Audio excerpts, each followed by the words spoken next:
हजुरको लाइटको ज्योति आए। कालिजको भाले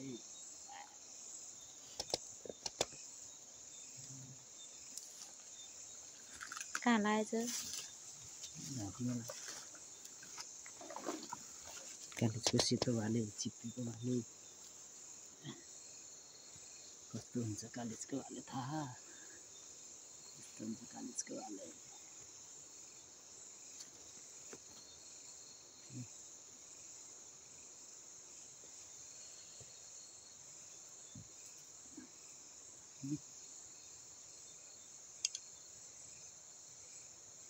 कस्तो टल्क्यो कि और पनि कालिजको भाले जिम्दैछ नि त।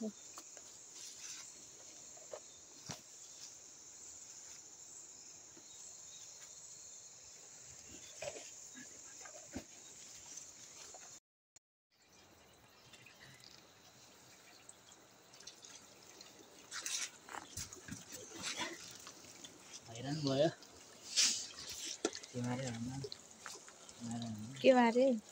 कालिज आज भाले हिजो पोथी आज भाले ट्याक्क डे 1 पोथी डे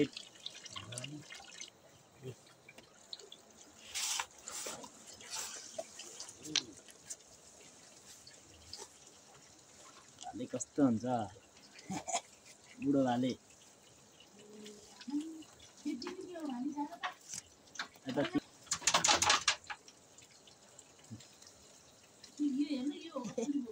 आज चाहिँ फुस्रो भाले मारिदियो नि त अनि फुस्रो भाले पुरै सेतो बुढो भाले। अर्को यसकै माथि बसेर चाहिँ एउटा आज यसो त घाँटी साँटी उडाइदिएँ बिचरा घाँटीमा लाएर।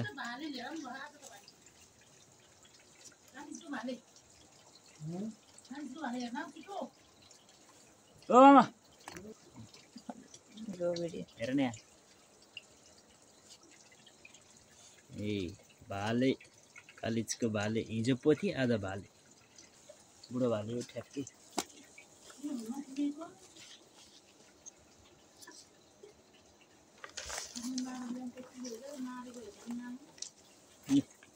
यति गरौँ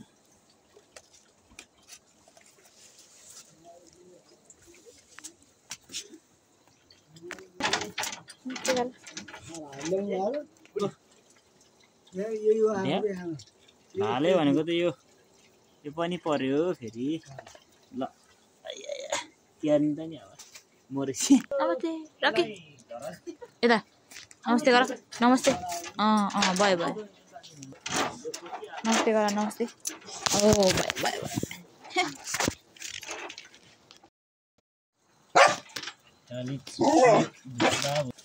एउटा के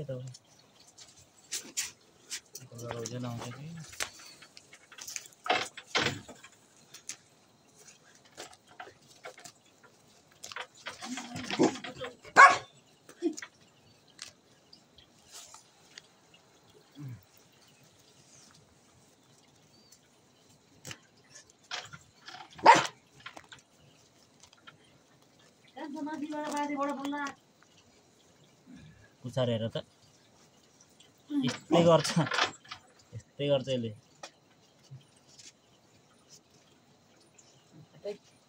बसेर यस्तो गर्थ्यो के अरे 1 किलो होला यो त हिजोको पोथी त थियो होला 900 ग्राम 800 ग्राम 900 ग्राम यस्तै पहुँचो झऱ्यो नि त्यहाँ तल।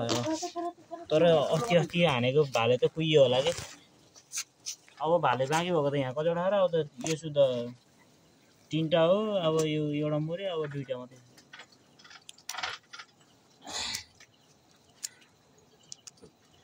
यसलाई पनि कुन कालकुती लाएर चाहिँ क्या बाँसा टुप्पा आओस् बजाइदिएको त बिचराको यतापट्टिको उनी भुवाङै पऱ्यो चाहिँ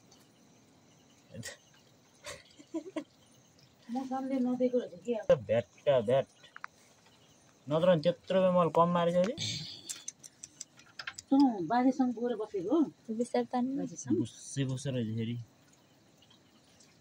जाम हिँड भुत्लाउ तिमी यो खोइलाउ नि त सानो यो निकाल्नु पर्यो भिजाउनु पर्ने हो जति भिजेर हो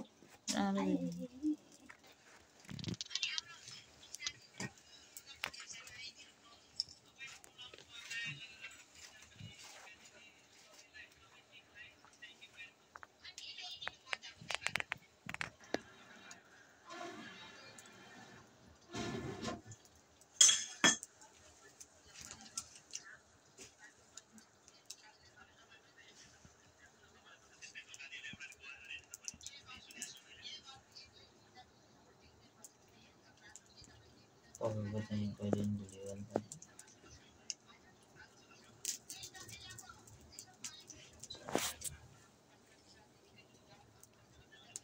ल आज अब यसलाई पकाउनलाई आधा रात भइसक्यो अब भोलि बिहान ट्याक्क पकाएर ट्याक्क ढिँडोसँग हानिन्छ फेरि मुख रसानी गर्दाखेरि भिडियो हेर्नुलाई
बाउनी ढा बाउको बाउभन्दा माथि सुत्थे है बाउनी ढा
Ini lah,